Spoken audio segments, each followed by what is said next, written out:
لله الذي لا مانع لحكمه ولا ناقض لقضائه وقدره، والصلاة والسلام على سيد الأنبيائه وسند أوليائه وعلى أحبابه المعارضين لأعدائه. أما بعد، فأعوذ بالله من الشيطان اللعين الرجيم.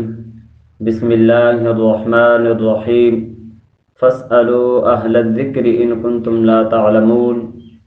آمنت بالله صدق الله خالقنا العظيم.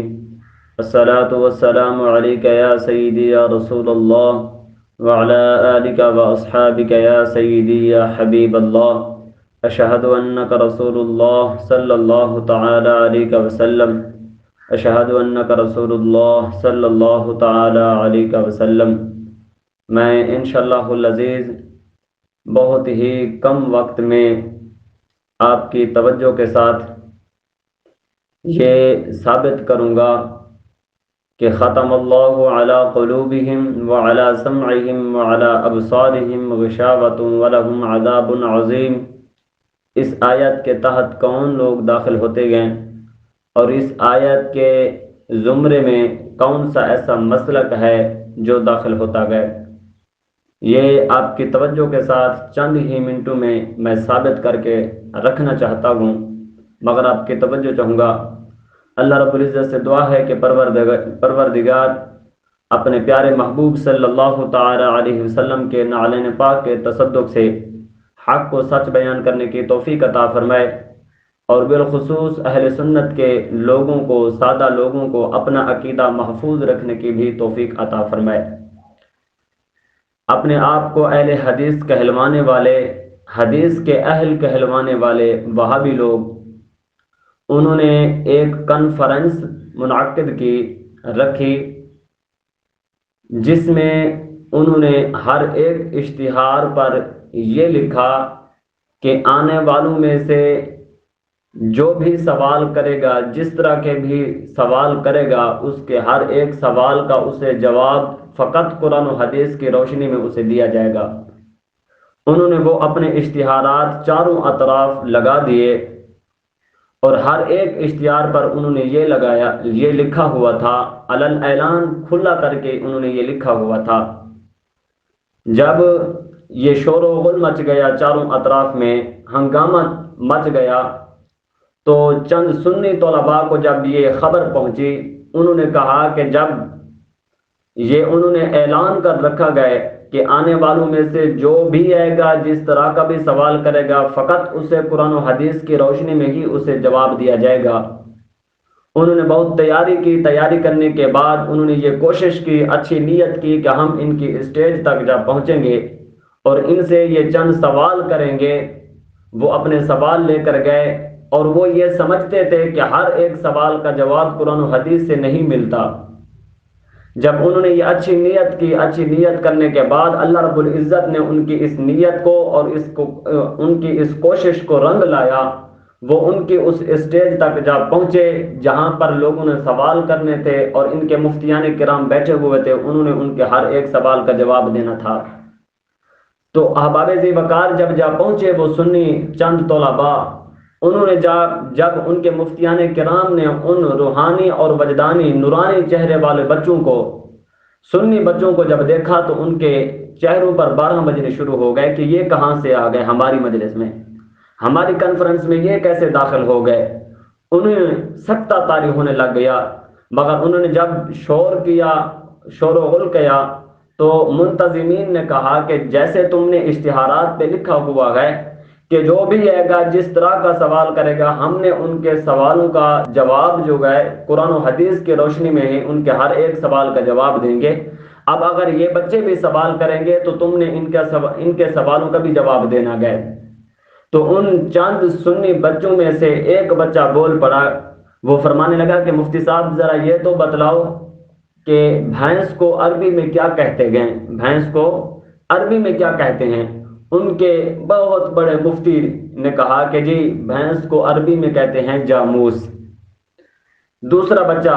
اس نے جیسے ہی جاموس کہا اس نے نوٹ کر لیا، لکھ لیا. تیسرا بچہ بول پڑا کہ جی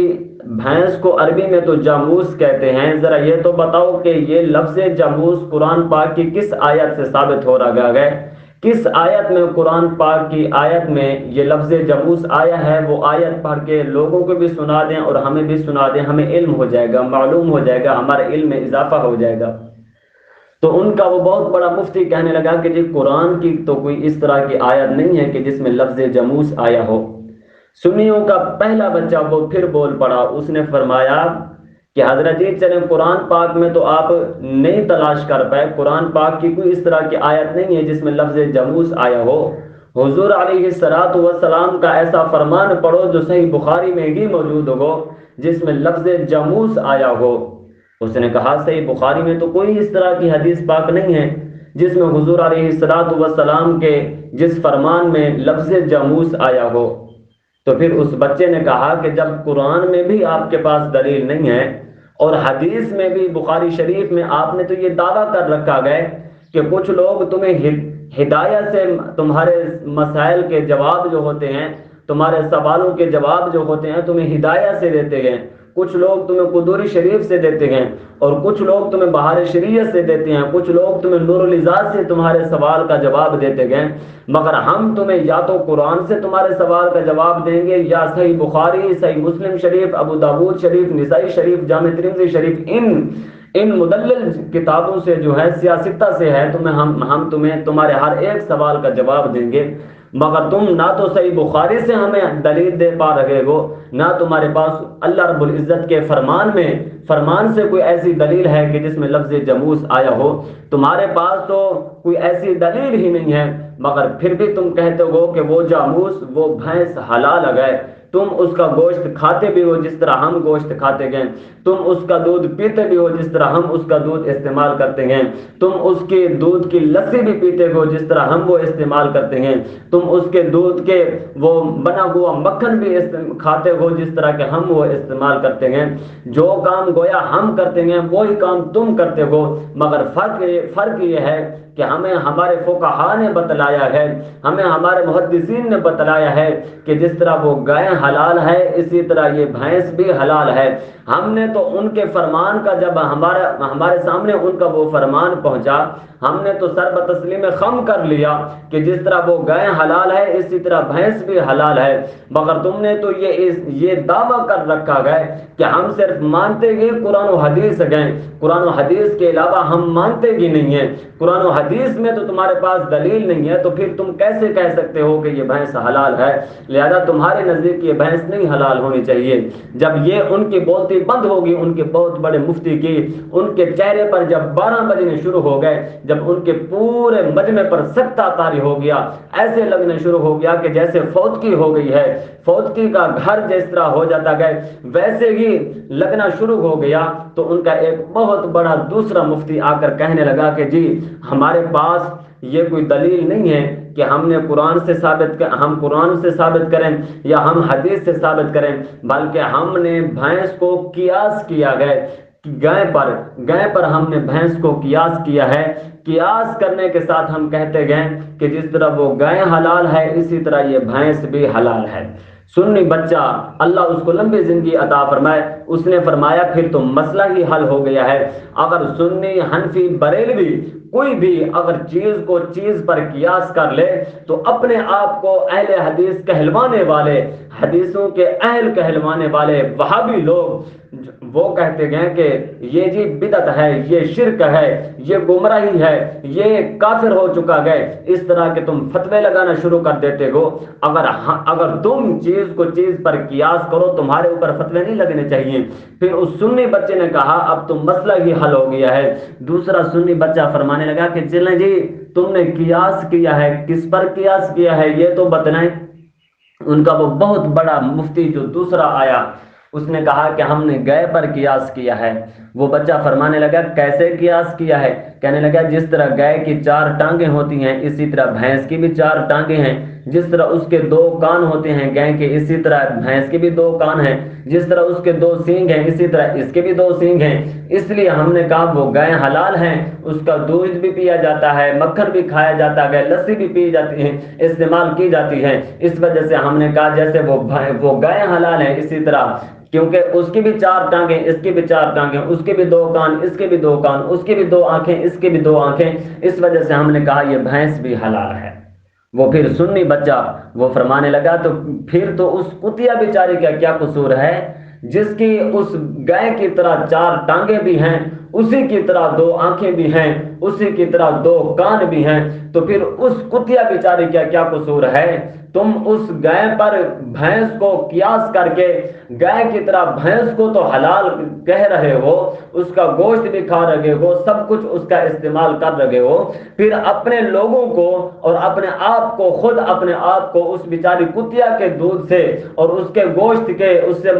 کے مکھن سے اور اس کے دودھ کی بنی ہوئی لسی سے تم اپنے آپ کو اور اپنے لوگوں کو کیوں محروم رکھا ہوا ہے تم نے؟ چلو جاؤ آج سے تم یہ فتویٰ لکھو اور اعلان اپنے لوگوں کو بتاؤ، جس طرح وہ بھینس ہم نے قیاس کی ہے گائے پر، جس طرح اس کا دودھ ہم پیتے ہیں، گوشت بھی کھاتے ہیں، آئندہ اس کتیا کو بھی ہم اس گائے پر قیاس کر کے اس کتیا کا گوشت بھی کھائیں گے، دودھ بھی پئیں گے، اس کا سب کچھ استعمال کریں گے۔ جب اس دوسرے مولوی کے چہرے پر بھی 12 بجنے شروع ہو گئے، اس پر بھی جب سکتہ طاری ہو گیا، اس کی بھی جب بولتی بند ہو گئی، ان کا ایک تیسرا سکالر آیا، تیسرا ان کا مفتی آیا، سکالر جب آ کے اس نے کہا کہ جی ہمارے پاس ہم نے یہ قیاس نہیں کیا بلکہ یہ ہمارے پاس دلیل ہے، حضور علیہ السلام کا فرمان ہے۔ وہ سنی بچہ فرمانے لگا چلیں جی قیاس تو تم نے نہیں کیا، اب تو تمہاری بولتی بند ہو گئی ہے، چلو تمہارے پاس کون سا حضور علیہ السلام کا فرمان ہے؟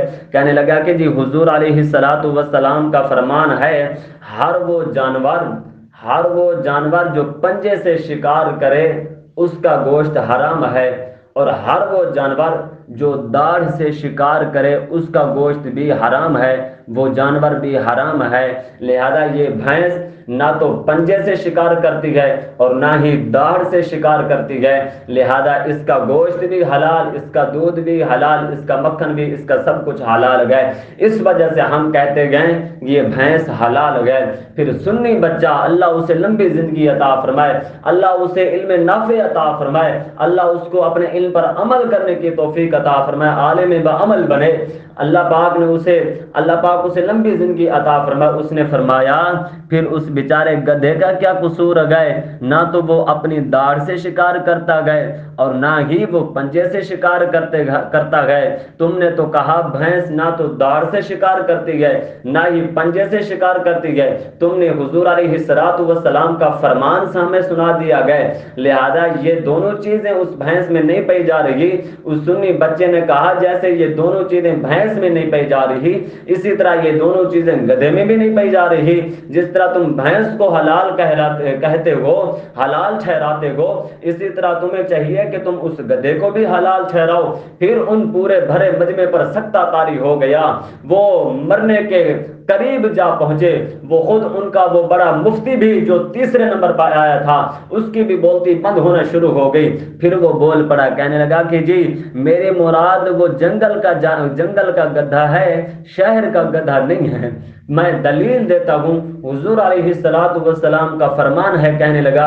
کہ جنگل کا گدھا حلال ہے، شہر کا گدھا حلال نہیں ہے۔ سنی بچہ بول پڑا کہ جی تم نے تو اس بھینس کو گائے پر قیاس کر لیا گئے اور تم نے اپنے ہر ایک اشتہار پر لکھ کر یہ اعلان تم نے کھلا لکھ کر یہ دعویٰ کیا ہوا تھا کہ ہمارے پاس آنے والوں میں سے جو بھی آئے گا اس کا جس طرح کا بھی سوال ہوگا ہم اس کے ہر ایک سوال کا جواب فقط قرآن و حدیث کی روشنی میں جواب دیں گے، لہذا پہلے سنی بچے نے کہا کہ اس بھینس کو تم قرآن و حدیث سے ثابت کرو، پھر میں تمہاری یہ دلیل مانوں گا، پھر میں تم سے یہ دلیل لوں گا، لہذا تم نے وہ پہلے اس کی دلیل دینی ہے۔ پھر سنی ایک دوسرا بچہ بول پڑا، وہ فرمانے لگا چلیں جی اب تو مسئلہ ہی حل ہو گیا ہے۔ وہ کس طرح کہ تم نے تو بھینس کو گائے پر قیاس کرتے ہوئے کہا گائے حلال ہے، اسی طرح وہ بھینس بھی حلال ہے، لہذا یہ شہر کا گدھا اور جنگلی گدھا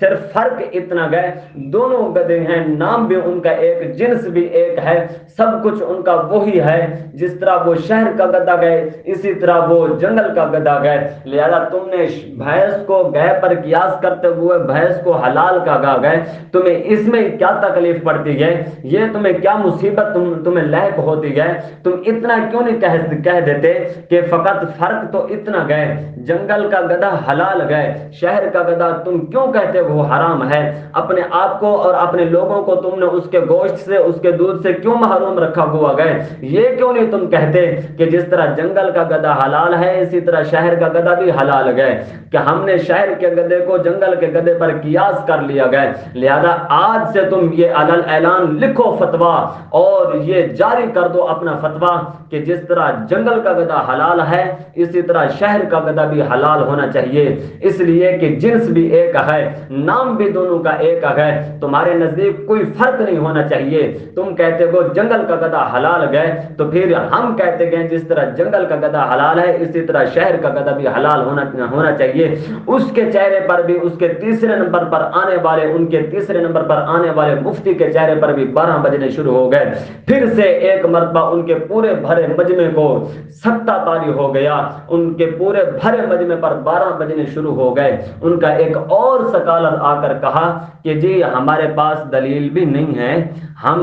ہمارے پاس ایک اور وجہ ہے جس وجہ سے ہم کہتے ہیں بھینس حلال ہے۔ سنی بچہ فرمانے لگا جی کون سی تمہارے پاس ایک اور وجہ ہے، ہمیں بھی بتلائیے۔ وہ کہنے لگا کہ جی ہمارے پاس وجہ یہ ہے ہر وہ جانور کا جس کا کھر چیرا ہوا ہو وہ جانور حلال ہوتا گئے، لہذا جس طرح بھینس کا کھر چیرا ہوا ہوتا گئے، گائے کا کھر چیرا ہوا ہوتا گئے، اس وجہ سے ہم کہتے گئے گائے کی طرح بھینس کا بھی کھر چیرا ہوا ہے، اس وجہ سے ہم کہتے گئے یہ بھینس بھی حلال گئے۔ اس سنی بچہ بول پڑا، وہ فرمانے لگا اب تو پھر مسئلہ ہی حل ہو گیا گئے، جس طرح اس بھینس کا کھر چیرا ہوا ہوتا گئے گائے کی طرح اس بھینس کو تم نے حلال ٹھہرایا گیا ہے، پھر تو تمہیں خنزیر کو بھی حلال ٹھہرانا چاہیے، اس لیے کہ اس کا بھی کھر چیرا ہوا ہوتا گئے، پھر تو تمہیں اس کا بھی گوشت کھانا چاہیے، خود بھی کھانا چاہیے اور اپنے لوگوں کو بھی اعلان کر کے کہنا چاہیے تمہیں کہ جس طرح اس کا کھر چیرا ہوا ہے بھینس کا، گائے کی طرح ہم اس بھینس کو حلال ٹھہرا رکھے گئے، آئندہ ہم یہ اعلان کر رکھے گئے کہ اس خنزیر کا بھی کھر چیرا ہوا ہے، لہذا اس کا بھی گوشت حلال ہونا چاہیے، لہذا چوتھے اس کے مفتی کی بھی بولتی بند ہوگی، اس کے چہرے پر بھی 12 بجنے شروع ہو گئے، اس پر بھی سکتہ طاری ہو گیا، پورے بھرے مجمع پر ان سنی طلباء نے ان بچوں نے جا کر ان کو خاموش کرا دیا۔ رب کعبہ کی قسم یہ فقط حضور علیہ السلام اور آپ کے اہل بیت کرام صحابہ کرام علیہم الرضوان کی محبت کا سلسلہ گئے کہ اہل سنت کو ہی یہ مقام اور مرتبہ حاصل ہے کہ جو فقط حضور علیہ السلام کے ساتھ محبت نہیں کرتے، مودت نہیں کرتے، بلکہ آپ کے تمام صحابہ کرام اور تمام اہل بیت کرام علیہم الرضوان کے ساتھ بھی محبت کرتے گئے، یہ ان کا صلہ گئے کہ اللہ رب العزت نے فقط بالخصوص ہمارے اوپر یہ احسان ہے کہ اللہ رب العزت نے ہمیں فقہا بھی عطا فرمائے ہیں، ہمیں محدثین بھی عطا فرمائے ہیں کہ جنہوں نے آ کر ہمیں بتلایا ہے، ہمیں خلاصہ بتلایا ہے، جانوروں کے درمیان ایک ایسی علت نکالی ہے کہ جو علت جن جانوروں کے اندر پائی جائے گی وہ جانور بھی حلال، اس کا گوشت بھی حلال، اس کا دودھ بھی حلال، اس کا سب کچھ حلال ہوگا۔ وہ جس جانور کے اندر علت نہیں پائی جائے گی لہذا اس کا گوشت بھی حلال نہیں ہوگا، وہ حلال نہیں ہوگا، اس کا دودھ بھی حلال نہیں ہوگا۔ یہ ہمارے اوپر بالخصوص ان فقہائے کرام کا، صاحب ہدایہ کا ہمارے اوپر کرم ہے، صاحب قدوری کا ہمارے اوپر کرم ہے، صاحب نور العزاز صاحب بہار شریعت کا ہمارے اوپر بالخصوص کرم ہے اہل سنت پر۔ اسی طرح ہمارے مسلک کے امام اہل سنت امام احمد رضا خان فاضل بریلوی رحمۃ اللہ تعالی علیہ کا بھی ہمارے اوپر احسان ہے کہ جنہوں نے سب کچھ یہ ہمیں بتلایا ہے کہ کون سا جانور حلال ہے اور کون سا جانور جو ہے حرام ہے۔ اب میں بتاتا ہوں، سنی بچے نے کہا میں تمہیں بتاتا ہوں کہ کون سی ایسی علت جس جانور کے اندر پائی جائے گی اس جانور کا گوشت بھی حلال ہوگا اور اس جانور کا دودھ بھی حلال ہوگا، اس جانور کے دودھ کے بنی ہوئی لسی بھی حلال ہوگی، دودھ سے بنا ہوا مکھن بھی حلال ہوگا۔ لہذا وہ جانور ہم تمہیں بتاتے گئے کہ جس کے اندر وہ علت پائی جائے گی وہ جانور حلال ہوگا، جس جانور کے اندر علت نہیں ہوگی وہ جانور حرام ہوگا۔ قرآن پاک میں تو فقط 4 جانوروں کا ذکر ہے، ان میں سے اونٹ ہے، گائے ہے اور بکری ہے، بھیڑ ہے۔ ان 4 جانوروں کے علاوہ کوئی بھی ایسا جانور نہیں ہے جس کا ذکر قرآن پاک میں ہو۔ تو احباب ذی وقار، فقہائے کرام نے عرصہ لگانے کے بعد، صدیاں لگانے کے بعد انہوں نے اس نتیجے تک جا پہنچے ہیں کہ جس جانور کے اندر یہ علت پائی جائے گی وہ جانور حلال ہوگا اور جس جانور کے اندر علت نہیں پائی جائے گی وہ جانور حرام ہوگا۔ وہ علت یہ ہے، فقہائے کرام نے ہمیں فرمایا، ہمیں بتلایا کہ ہر وہ جانور جو جگالی کرتا ہوگا وہ جانور حلال ہوگا، جو جانور جگالی نہیں کرتا ہوگا وہ جانور حرام ہوگا۔ آسان مفہوم اس کا یہ سمجھ لیں، جگالی کا مطلب یہ ہے کہ جو جانور اپنا غذا کھانے کے بعد اپنا غذا وہ دوبارہ باہر نکالتا ہے جگالی کے ذریعے، اسے اچھے طریقے سے چبا کر پھر اسے اپنے پیٹ میں لے کر جاتا گئے، وہ جانور جو جگالی کرتا گئے اس کا گوشت بھی حلال، اس کا دودھ بھی حلال گئے۔ محدثین کرام نے ہمیں، فقہائے کرام نے ہمیں یہ بتلایا ہے کہ جس جانور کے اندر یہ علت پائی جائے گی وہ جانور حلال ہوگا اور جس جانور کے اندر یہ علت نہیں ہوگی، لومڑی کے اندر یہ علت نہیں ہے، گدڑ کے اندر یہ علت نہیں ہے، شیر کے اندر یہ علت نہیں ہے، خنزیر کے اندر یہ علت نہیں ہے، ہاتھی کے اندر یہ علت نہیں ہے، اسی طرح ہر اس جانور کے اندر علت، جس جانور کے اندر علت نہیں ہے،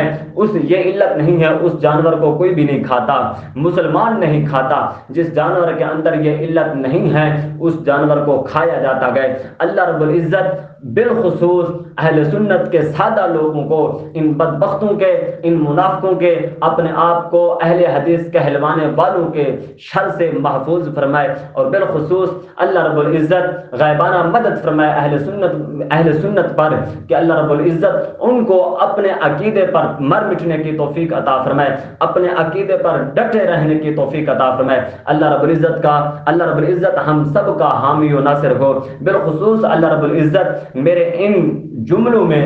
کوئی بھی اگر لفظی یا معنوی غلطی ہوگی ہو تو وہ اپنے فضل سے اپنے پیارے محبوب صلی اللہ تعالی علیہ وسلم کے واسطے سے معاف فرمائے۔ وآخر دعوانا الحمدللہ۔